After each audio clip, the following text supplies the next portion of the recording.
is Making Stitches, and this time my guests are a couple who've taken Instagram by storm. Sara and Sean from Crochet in the Glen. I love it. I'll dance around in front of a camera till the cows come home. I will.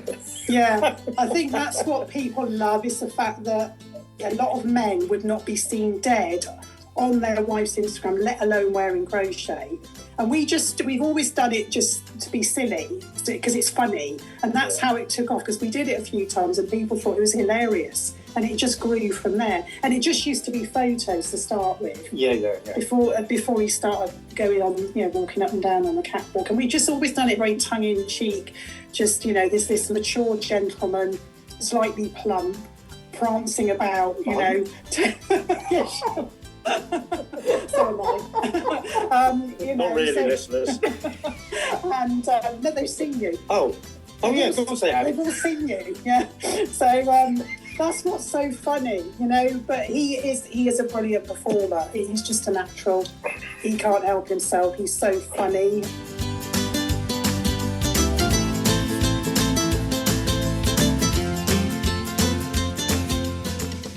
Hello and welcome to Making Stitches podcast. I'm Lindsay. I'm a lifelong crafter and a former broadcast journalist. This podcast lets me chat to interesting people about creativity and then share their stories with you, two things which I absolutely love doing. Today I'm thrilled to be sharing a chat I had with Sara and Sean McLeod. Sara is a crocheter who shares her makes on Instagram with her Crochet in the Glen account. Her squares are filled with beautiful photos of her creations, the picturesque scenery where they live on the Cowal Peninsula on the west coast of Scotland, and her husband Sean, who Sara describes online as her crochet supermodel. Sara shares her photos with tens of thousands of followers from around the world and gets fantastic feedback for hers and Sean's funny antics. When I first approached Sara about being on the podcast, initially she was unsure about why anyone would want to hear their story, but I'm really pleased she said yes.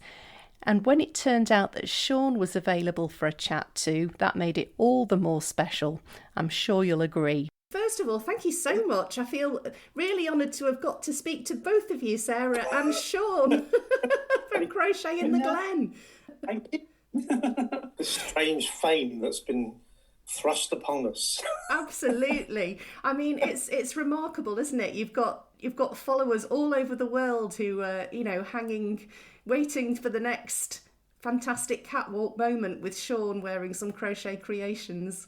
Yeah. This was sort of Sarah's idea. I mean, her passion for crochet and that. I mean, she was for quite a few years. She was trying to find a craft that grabbed her. She wanted to find something to do because we don't really watch television or anything like that. So, and then Sara being Sara, she went deep into it, but you learned everything from scratch, didn't you? Yeah, I taught myself. From YouTube. Yeah, I was already knitting occasionally, so I could do basic knitting and I can read a pattern anyway.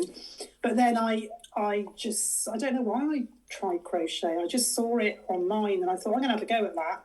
And I just taught myself. And it was a nightmare to begin with. It's all your fingers and thumbs and, I'm never going to get this. But then suddenly it clicks. And that was it. I was away. I was hooked. So to speak. Yeah. And when was this? Quite recently?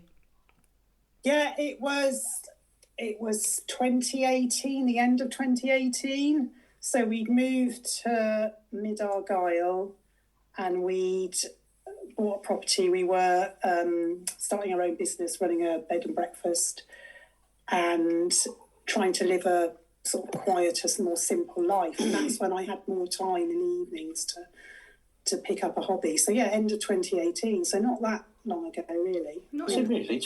Yeah. Cool. Yeah. A long time.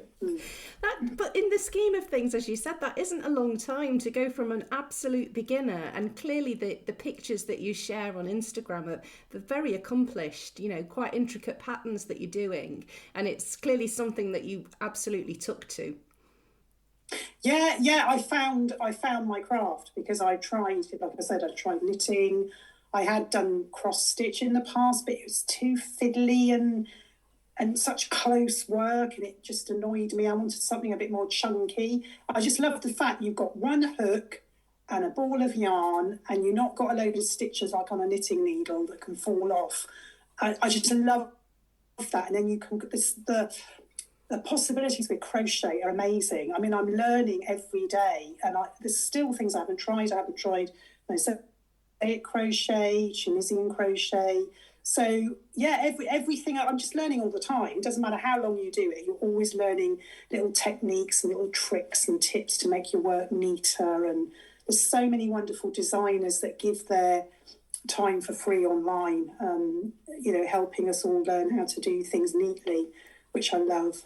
I think what's lovely is what I love to see is that Sarah's she's got this artistic side, and I think she's really sort of been exploring it in recent years. She's got a passion for colours and a passion for the materials and this sort of thing, and just the creative process and that. And she's very, really, really diligent when she learns and when she studies something, and whether it comes to doing the video or something like that, or just making something, and it's a joy to watch, really, because we sit opposite each other in the evening, and so I'm usually reading a book and she's crocheting, so I see the whole process unfolding in front of me, and then I know inevitably there's going to be something I've got to put on and try, but yeah, you know what's coming next, don't you? Yeah. Sean, can you model this for me, please? I sit there shaking. Well, I have to say, it's so nice to see another half who will throw themselves into their partner's craft, because I'm sure there's an awful lot of people in the world who are sitting in the corner of the lounge hooking away of an evening, and their other half has absolutely no interest in what they're doing. But Sean, you've embraced the crochet, haven't you? Yeah, I mean, we're a real partnership, me and Sarah. We we met later in life, and we're better together than apart. And so we really just share everything, don't we? Yeah. But you haven't learned to crochet yet. No, and she doesn't. She doesn't watch American football like I do. She hasn't embraced me that much, but she draws the line there. But I just love seeing her happy and enjoying something like that, and that's when she's at her best, when she's really being herself, and it's a pleasure. Oh, how lovely. So what made you decide to go onto Instagram and start sharing your work, Sarah? I think initially my account had a different name, and I was just showing Scotland, because Scotland's so beautiful. You know this, Lindsay, don't you? I do, Scotland, indeed. Done it. And it was just about, we'd moved up here, and it was just about that. But when I started crocheting, I just started showing what I'd made, and then you make friends on Instagram, and there's a lovely community on Instagram. I don't know why we started modelling.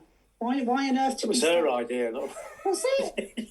I honestly can't remember what happened. I can absolutely assure you, I didn't say, let me put that on and dance in front of the camera. I think you did. I think you picked up a crochet bag once and went across the living room with it just for a laugh. I think that's what started. That's my flamboyant side. Yeah, because he likes to show off in front of the camera. It's a natural. You're a natural in front of the camera, aren't you? Well,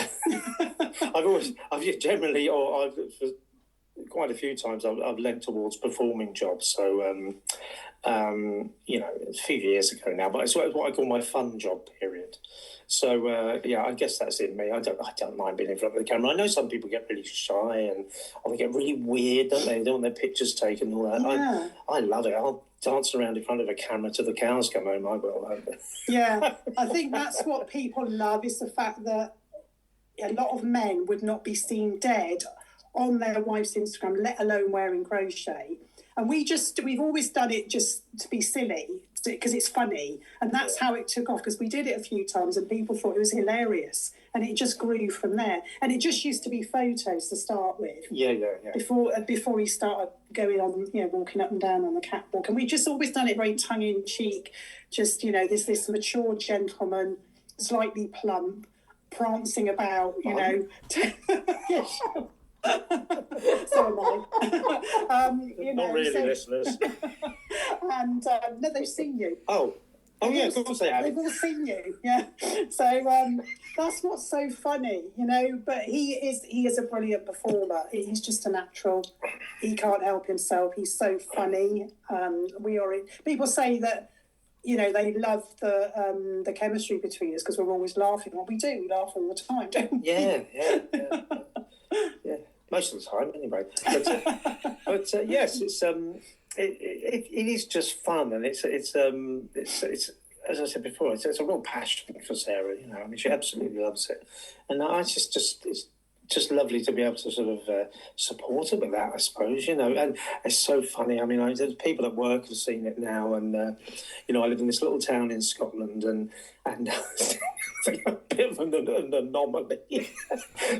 I don't like football. I don't like football or anything like that, which is what most people talk about. I'm quite happy to jump around in multicoloured clothes on the camera, and they've seen this, and but it goes down well at work, Fantastic.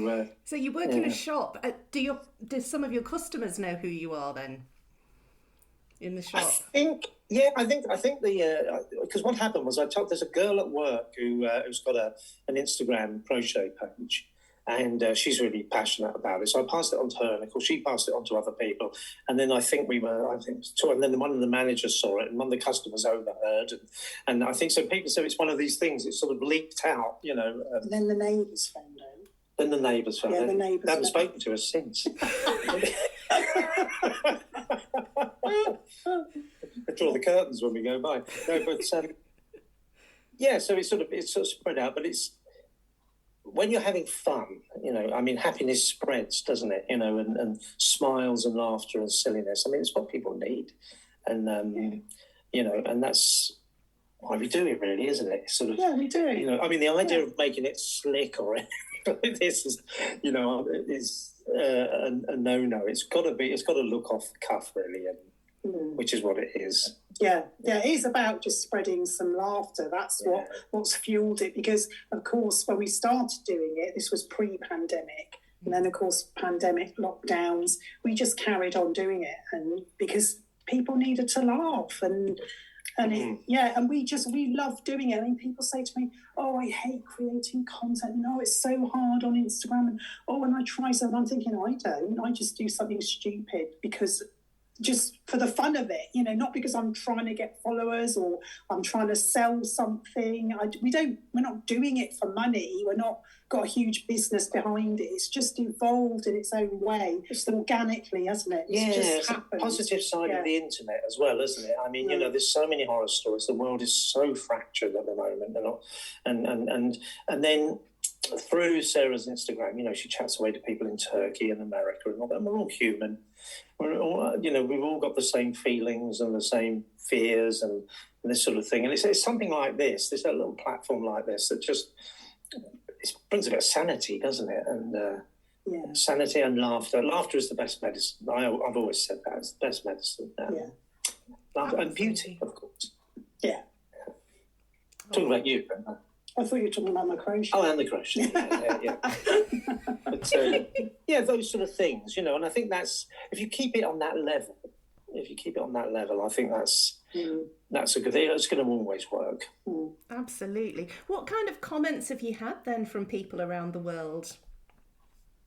I've had people saying to me, I've been really, really ill. I've got a chronic illness. I've got mental health problems. I love seeing your content. It brightens my day. I burst out laughing every time I see you. I rehash a lot of content now because I've got a huge archive of videos and photographs. So I reuse a lot of content because I've always got new followers coming on board. And so I'll reuse stuff. But people don't mind. They say, no, we don't mind seeing it again. But yeah, it goes that far. I mean, as you know, having a creative outlet or a craft is extremely good for your mental health, really is. So me sharing my creativity, my craft in this humorous way with a partner that's on board and enjoys it, it's unique, and it really, that's the kind of comments I get. People look forward to seeing our silliness. Or the other one I get is, husband goals. So he's a husband goal. I don't know why. Relationship goals is the other way they word it. Yeah, so relationship goals, husband goals. I bet you two laugh all the time. Well, we do most of the time. Yeah. I think that's what comes across. But it's not contrived. It's not for the camera. It's just us. It's real. And I think people know the difference, whereas people who are trying desperately hard to be something and present something and sell something, it doesn't work. No, if you share like you do with your podcast and your blog, people find you and they enjoy it because it's coming from the heart. So yeah, got it in one. Absolutely. Yeah. Oh, that's fantastic. And I'm amazed, being a regular visitor to Scotland myself, how many beautiful sunny days you managed to get photo shoots outside. Do you have like a shooting schedule for when the sun comes out? Like, quick, Sean, get in the garden, get this cardigan on. Scotland all over, isn't it? It's, that is Scotland, the sun's come out, quick, get outside and do something. Yeah, I do have stuff backed up that I'm waiting for a decent day. I'm waiting for a decent day where he's not working, so he'll come up the road onto the beach with me, because I've got some stuff I want to shoot, because we've got we've got a beach in front of the house. There's a road and then a beach, but we go further along. We call it Barnacle Bay. It's like a little tiny bay.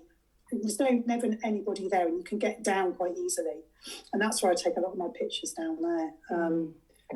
So you have to grab the moment, don't you, up here? You have to grab the moment when you get a decent day. It's not very nice today. The thing is, we chose the house because of the view knocked our socks off.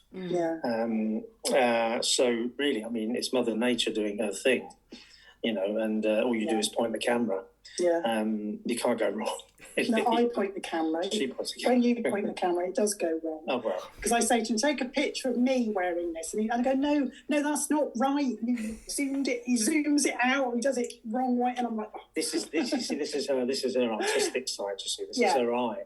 But I've taught myself everything about photography and making reels and producing content. I've just taught myself, and it's just something I've learned along the way. And if you go right back to the beginning, some of the reels I made were awful. They were really, really amateur, but now they're a bit more slick, but the content is spontaneous. The content's the same, but the actual reels are a bit more produced better, aren't they? Yeah. I believe you have quite a serious day job. So is crochet and being silly with Sean in cardigans your kind of outlet to kind of process things that you do during the day? Most definitely, Lindsay. Yeah, I'm an advocate. I work part-time in my community supporting people with addictions. So I'm working with people in terrible situations. They're often homeless, incredibly emotionally draining. And coming home in the evening and just being able to pick up, I usually have several projects on the go, so I'll pick up something that's simple and repetitive. Just that sitting there, you can empty your mind, concentrate on your crochet and the colours as well. It's so therapeutic, and I know so many people say the same thing. When I'm on a day off, I'll probably pick up something a bit more complicated where I've got to concentrate. But on a work day evening, I go for the simple, something very simple that I can just do off the top of my head. But yeah, it really is so therapeutic. Yeah, it definitely helps. What would you say crochet's given to you? It's given me that creative outlet, because I kind of grew up thinking I wasn't artistic. You know how you get labelled at school? I was put in the academic box. You're clever, you're intelligent, you need to do these subjects, you need to do all the academic and get A levels and all that. And so the sort of creative subjects I moved away from. And I always liked cooking, and I think I dabbled a bit at sewing, but you got it in my head I wasn't artistic. But I think we all need that creative outlet, whether it's growing beautiful flowers or making a cake and decorating or whatever, just for the pure pleasure of it. Not because it looks good or we're good at it. It's just that creative process, isn't it? And it's the colours as well. I absolutely love colours. And when I was a child, I used to love those packets of felt tip pens, you know, where you got like 40 pens. I used to love them. And then I used to have them all in colour order. Now I can do that with yarn. I can have yarn pegs and play with them. That sounds like heaven. Yeah, my colours are just what I like. I do know a bit about colour theory, and I always used to be a bit scared about putting my own colours together. But I just got to the point where I thought, well, if I like it, it doesn't really matter what anyone else thinks. It's not got to be a certain formula or a certain way. And if I like it, I'm happy with it. And people often say to me, I have a good eye for colour. Well, it must just be because I like it, and maybe because I like the colours of nature. If nature's put it together, that's fine with me. It's going to work. So I'm not being trained in, you know, colour theory or textiles or anything like that. It's just a natural feeling, and your confidence grows the more you do these things. So yeah, I think we all need that creative outlet. Yeah, definitely. Yeah, I would 100% agree with you on that. Absolutely. Now, I believe this year you're going on the road a little bit, and you're going to be going to some festivals, Sean included. So this is going to be very exciting to meet you in public. Yeah, we're going to be Yarndale in September, aren't we? And Yarndale in September. And Sussex. Carry On Crafting in July in Sussex. Yeah, not Carry On Camping, Carry On Crafting. And there might be one more. We might be coming down to London in October for the Knitting Stitching Show. We've been invited to attend because Sean's catwalk skills might be required. Oh, my word. Getting out of control now, isn't it? I'll be in tears. Just get out on that catwalk or I hit you. Yeah. It should be fun. I mean, I'm combining the Sussex trip with a meet up with an old school friend. I went to school in London, and so that'd be lovely because we both turned 60 in January. Yeah, so you're only coming in to Carry On Crafting on the Saturday. Yeah. And then you're meeting your friend on the Sunday. I'm going in both days, and I've booked some classes, actually. I've booked an embroidery class and a sewing class. Fantastic. Beginners. So there we are. It's two things I just thought, have a go at those. Absolutely. Oh, that's fantastic. I'd be interested to know what your rider is, Sean, for your catwalk appearances. He just does it for the love of it, don't he? Yeah, I mean, it's just for a laugh. It's just for a laugh. It's just to bring a bit of joy, really. You know, wherever I've always been, my dad was like this. You know, he was a very funny man, very gentle man, very lovely man. And he loved to make people laugh. And he did. He didn't have an enemy in the world. And I think it's a nice way to be in the world. You know, to be a gentle man, to be someone who's, you know, that people feel safe with. You know that, you know, I'm way beyond putting on a pose or trying to make tough. You know, and I think this is it. I think that's why I'm doing it. That's why because, you know, it's Sarah's passion, and you know, it's.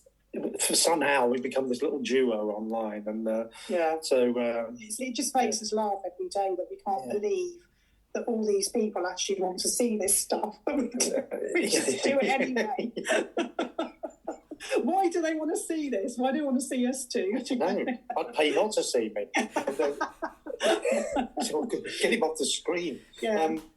But no, it's going to be a real laugh. I think there's some sort of other catwalk possibly planned. Well, I think there is a stage at Carry On Crafting. Yeah. Yes, so I think Justine might have you up on the stage. I'm not sure. I don't know what I'm going to do. And I am crocheting our outfits at the moment. I've got hundreds of granny squares to make. We are going to be a walking yarn bomb, basically. I cannot wait to see that. That's going to be amazing. Yeah, so I'm trying to crack on with that because I'm thinking time's going to whiz by before I know it. So I've got a lovely pattern for some dungarees from a book I bought. And I might, for me, and I'm going to adapt them slightly for you. So yours will be trousers. You're not going to have the dungaree part, just the trousers. Just for that. Yeah, with the matching hat. maybe a handbag, I'm not sure. Anyway, yeah, we're going to be covered in granny squares anyway. Fantastic. Well, people will be able to spot you, that's for sure.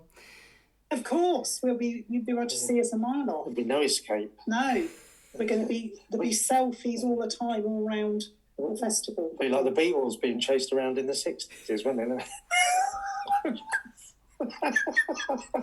My clothes ripped off me. No, it should be a lot. It's like anything, isn't it? It's what you put into it, if we bring a few smiles, that'd be good. I don't think you have any idea how many people, because he doesn't see all my, because it's my Instagram account, and he doesn't see all the comments and everything that's going on, only what I tell him. I don't think he's got any idea how many people are going to want to meet him and get a photo with him.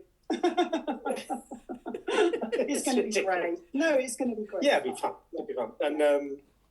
And we're turning it into like 2 little holidays as well. So, when we're in Yorkshire, we'll explore the area, and it's part of the world that we passed through on our trip up here, on our mad road trip when we sold up everything and came to Scotland with nowhere to live. Yeah, at the age of 52. That's amazing. Do you want to tell me a little bit about that and how it came about, your arrival in Scotland? Yeah, we came on to Scotland for a couple of holidays. I used to live in Scotland back in the 80s when I was 21, and I suggested Scotland to Sarah, and she said, Scotland? What am I going to Scotland for? Typical Southern attitude there. And I said, because it's beautiful. And we came up and we stayed at Glen, and then the next year we stayed at Fort Augustus, Loch Ness, and we just decided, we said, it's too beautiful up here. So we sold up, and we packed everything left that we had into the car, and we just came on a road trip, didn't we? And we travelled up to Yorkshire, and we went on vintage steam railways, and went up to Northumberland because we'd never been there, and went to the Edinburgh Fringe Festival, ended up on the Isle of Bute, ended up in Inverness, still didn't have anywhere to live, and we were booking holiday homes, weren't we? Yeah. And then we found somewhere to rent, and then we found this bed and breakfast and cottage business in Argyll. The people said, we were 52, people said, people get settled and oh no, I can't go, oh no, I've got everything just the way.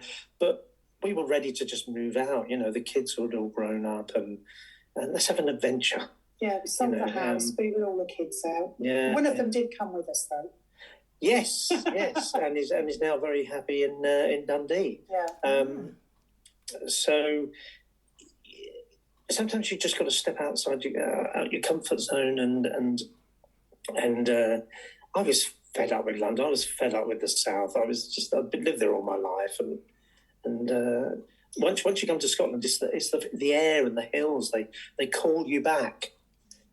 So you miss the views and the colour, don't you? The space, fresh air, the big skies. Yeah. So it was very nerve-wracking, especially for Sarah. She's quite.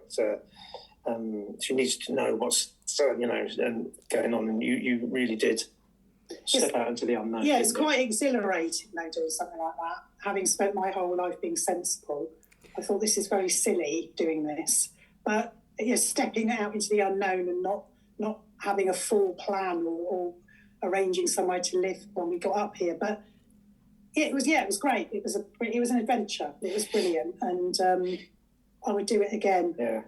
I would do it again. Of course, having the cushion of just having to hold a house is not. We weren't completely destitute. We just sold a house. So. No, we're privileged to have been able to do it. I know that, but I worked hard all my life and raised my family. So it was, once I'd done that, it was about what do I want to do. So that's how we ended up in Scotland, and we ended up here where we are now because we closed the bed and breakfast and downsized and just randomly ended up over on the Cowal Peninsula. It's all been rather magical, really, and even down to the way we met, in a crowd of 3,000 people, and I just sat behind her and spoke to her. Oh wow! It was written in the stars, clearly. It's been lovely. It's been a lovely journey. Best years of my life since when? I can't even remember when we met. 2012. 2012. Yeah. Oh, how lovely. And so nice that you're sharing it with a load of random strangers around the world as well. That's so nice. Yeah. We're all human, aren't we? We're all got the same hearts and the same fears and the same joys. And, it doesn't matter. Cultures are different, but people are the same, and that's what comes across, I think. Yeah. Yeah. I'm so grateful that Sara and Sean said yes to speaking to me for Making Stitches podcast. I had such a laugh speaking to them about what they do. Thanks again to both of them for their time.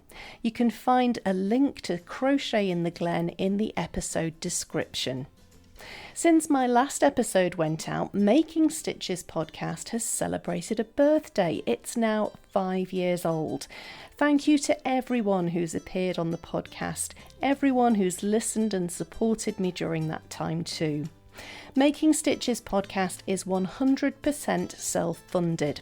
I record, edit and promote every episode myself in my spare time. I also pay for hosting fees for my website and for the podcast too. I've never had a sponsor or adverts at all. If you love what I do and would like to support me, I have a Ko-fi page where you can buy me a virtual coffee. I also have an Etsy shop selling podcast merchandise and some of my own crochet patterns too. You can find the links to both of those in the show notes for this episode. That's all for this time. I'll be back again in 2 weeks' time, all being well, with more creative chat for you. Until then, though, thanks so much for listening. Do take care of yourself and enjoy your crafting.